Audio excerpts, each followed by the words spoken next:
അപ്പോൾ നമ്മൾ green chemistry, green solvents എന്നൊക്കെ പറഞ്ഞു. അപ്പോൾ 12 പ്രിൻസിപ്പിൾസ് ഒക്കെ നമ്മൾ പഠിച്ചു. അപ്പോൾ അത് യൂസ് ചെയ്തിട്ടുള്ള ഒരു ഐബുപ്രൂഫൻ എന്ന് പറഞ്ഞ ഒരു മെഡിസിൻ്റെ സിന്തസിസ് ആണ് നമ്മളിനി പറയാൻ പോകുന്നത്. ഇമ്പോർട്ടൻ്റ് ആണ് കേട്ടോ. അപ്പോൾ ഐബുപ്രൂഫൻ എന്ന് പറയുന്നത് ഒരു non steroid anti inflammatory drug ആണ്. എന്തെന്നൊക്കെ നമുക്ക് റിലീഫ് തരും? ആർത്രൈറ്റിസിൻ്റെ സിംറ്റംസ്, ഫീവർ, ആൻറ്റിപൈററ്റിക് ആയിട്ട് ആക്ട് ചെയ്യും, പെയിൻ റിലീവറായിട്ട്, അനാൽജസിക് ഒക്കെ ആയിട്ട് ആക്ട് ചെയ്യും. അപ്പോൾ അതിൻ്റെ ഗ്രീൻ കെമിസ്ട്രി അപ്ലൈ ചെയ്തിട്ടുള്ള സിന്തറ്റിക് മെത്തേഡാണ് നമുക്ക് പഠിക്കാനുള്ളത്. അപ്പോൾ പണ്ട് കാലങ്ങളിൽ എന്ന് പറഞ്ഞാൽ ഐസോബ്യൂട്ടൈൽ ബെൻസീൻ എന്ന് പറയുന്ന ഒരു കോമ്പൗണ്ടിന് ഫ്രിഡൽ ക്രാഫ്റ്റ് അസൈലേഷൻ വഴി 6 സ്റ്റെപ്പ് ഉള്ള ഒരു മെത്തേഡ് വഴിയാണ് നമ്മൾ എന്ത് പ്രിപ്പയർ ചെയ്തിരുന്നത്? ഐബുപ്രൂഫൻ. അതായത് ഒരു ലോങ് പാത്ത് വേ യൂസ് ചെയ്തിട്ടാണ് നമ്മൾ ഐബുപ്രൂഫൻ പ്രിപ്പയർ ചെയ്തെടുത്തിരുന്നത്. അപ്പോൾ ഇതിനതുപോലെ തന്നെ അതിൻ്റെ ആറ്റം എക്കണോമി എന്ന് പറയുന്നത് എത്ര ഉണ്ടായിരുന്നുള്ളൂ? 40% ഉണ്ടായിരുന്നുള്ളൂ. അതൊരു ഗ്രീൻ സിന്തറ്റിക് മെത്തേഡല്ല. അപ്പോൾ ഇതെന്തല്ല? ഗ്രീൻ സിന്തറ്റിക് അല്ല. അപ്പോൾ അതിന് പകരം BHC എന്ന് പറഞ്ഞ കമ്പനി ഒരു 3 സ്റ്റെപ്പ് വഴി കിട്ടുന്ന ഒരു പാത്ത് വേ അതിനെ ഡിസൈൻ ചെയ്തെടുത്തു. അവിടെ എന്തുണ്ടാവുള്ളൂ? അപ്പോൾ ലെസ് വേസ്റ്റേജ് ഉണ്ടാവുള്ളൂ, ഹൈ ആറ്റം എക്കണോമി ആയിരിക്കും. അപ്പോൾ അത് നോക്കാം നമുക്ക്.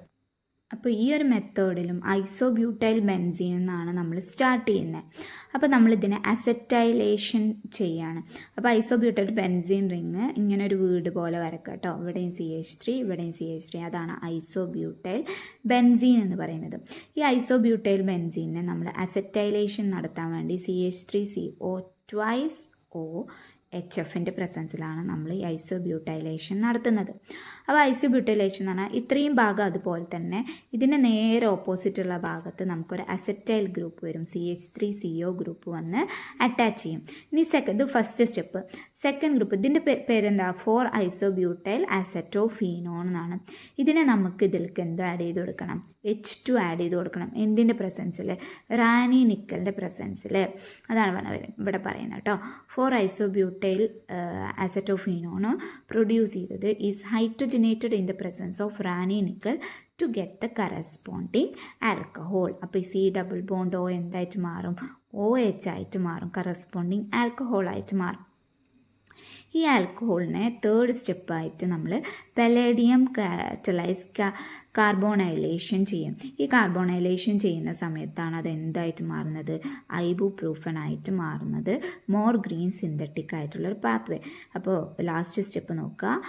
CO in presence of palladium ചെയ്യുമ്പോൾ OH ഉണ്ടായിരുന്ന ഗ്രൂപ്പ് COOH ആയിട്ട് കൺവേർട്ട് ചെയ്ത് മാറും കേട്ടോ. കാർബോണൈൽ ഗ്രൂപ്പ് ആഡ് ചെയ്ത് കൊടുക്കുകയാണ് ചെയ്യുന്നത്. COOH ആയി. ഈ ഒരു സ്ട്രക്ചറിനെയാണ് നമ്മൾ ഐബുപ്രൂഫൻ എന്ന് വിളിക്കുന്നത്. സിന്തറ്റിക് റൂട്ട് വളരെ ചെറുതാണ്, കുറേ കെമിക്കൽസ് യൂസ് ചെയ്യേണ്ട ആവശ്യമില്ല. ആറ്റം എക്കണോമി എന്ന് പറയുന്നതും ലാർജ് നമ്പർ ഓഫ് റിയാക്റ്റൻസ് പ്രൊഡക്റ്റായിട്ട് കൺവേർട്ട് ചെയ്തിട്ടുണ്ടാവും. അപ്പോൾ ആറ്റം എക്കണോമി എന്ന് പറയുന്നതും ഹൈ ആണ്. അപ്പോൾ ഈ റിയാക്ഷൻ പഠിക്കണം കേട്ടോ. ഐസോബ്യൂട്ടൈൽ ബെൻസീന് CH3CO HF, ഇതിൻ്റെ നേരെ opposite acetyl group C+O CH3 വന്ന് അറ്റാച്ച് ചെയ്യും. H2 റാനി നിക്കലിൻ്റെ പ്രസൻസിൽ C+O എന്തായിട്ട് മാറും? OH ആയിട്ട് മാറും. പിന്നെ COPDൻ്റെ പ്രസൻസിൽ ഇത് COOH ആയിട്ട് കൺവേർട്ട് ചെയ്ത് മാറും. ഇതിനാണ് ഐബുപ്രൂഫൻ എന്ന് വിളിക്കുന്നത്. 3 സ്റ്റെപ്പ് ആയിട്ടുള്ള മെത്തേഡാണ്. ആറ്റം എക്കണോമി എന്ന് പറയുന്നത് വളരെ ഹൈ ആണെന്നുള്ള ആ പോയിൻറ്റ്സ് ഒക്കെ പഠിക്കാം. ഇത്രയേ ഉള്ളൂ എന്തിൽ വരുന്നത്? ഗ്രീൻ കെമിസ്ട്രിയിലും വരുന്നുള്ളൂ. ഓക്കെ.